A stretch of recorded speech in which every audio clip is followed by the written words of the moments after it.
Bon, nous revoilà les petits amis. Bon, c'est pas bon signe, hein. Généralement, quand on voit ça,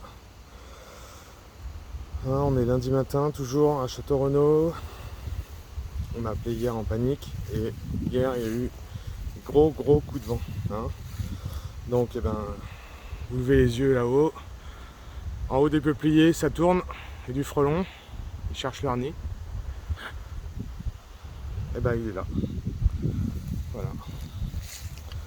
Là, vous avez la chance de pouvoir voir l'intérieur du nid de frelons en activité.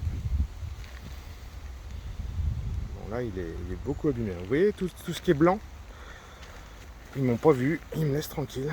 Tout ce qui est blanc, ce sont des alvéoles, les futurs frelons. Je vais essayer de zoomer.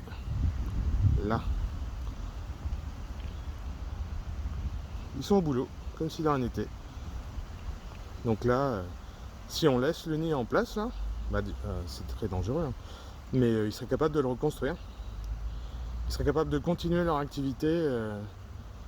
Ils refermeraient leur nid à l'extérieur. Et voilà, on est le 24 octobre, je crois. On dit que les nids meurent l'hiver. Hein. Vous l'entendez dire ça? Bah moi j'entends dire tous les jours. Les nids meurent l'hiver. Donc là on est en pleine période de reproduction du frelon. Et quand vous voyez tout ce qui est blanc, donc ça fait des étages. Hein. Là vous voyez ce qui est blanc devant.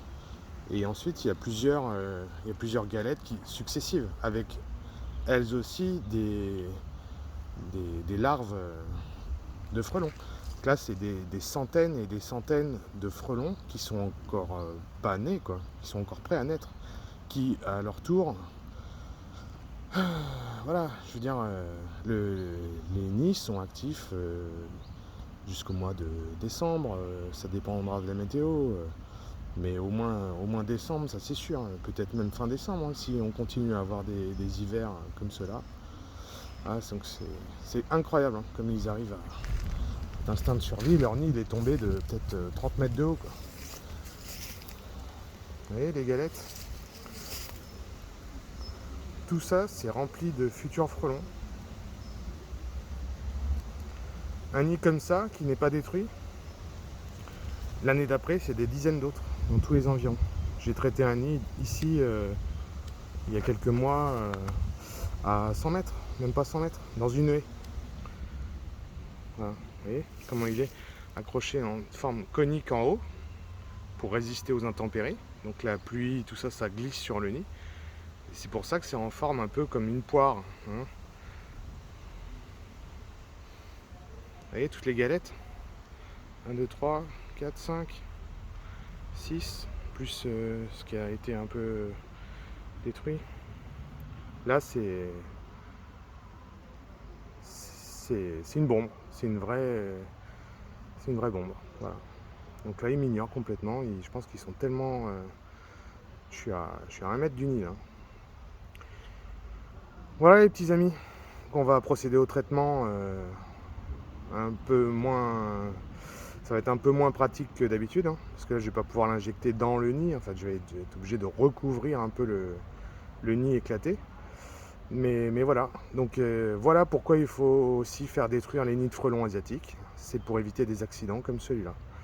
Même en haut d'un arbre, hein. Oh mais c'est pas dangereux, puis il va mourir cet hiver, oui.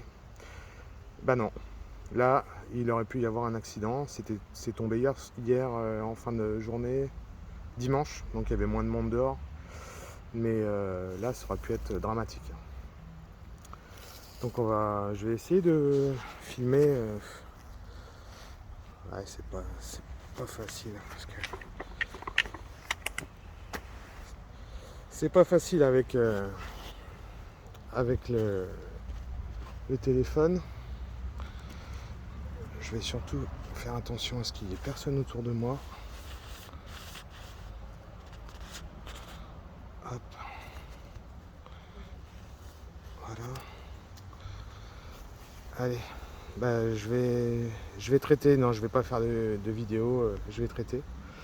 Et puis je vous dis à très bientôt les amis. Faites attention à vous. Les nids ne meurent pas l'hiver. Hein,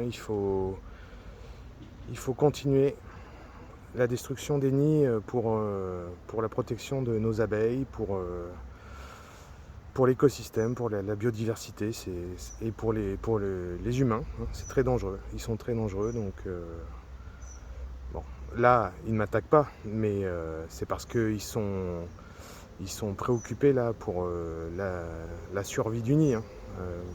Quand on approche d'un nid normalement constitué, ils m'auraient déjà attaqué. Hein. Allez, à bientôt les petits amis, ciao ciao.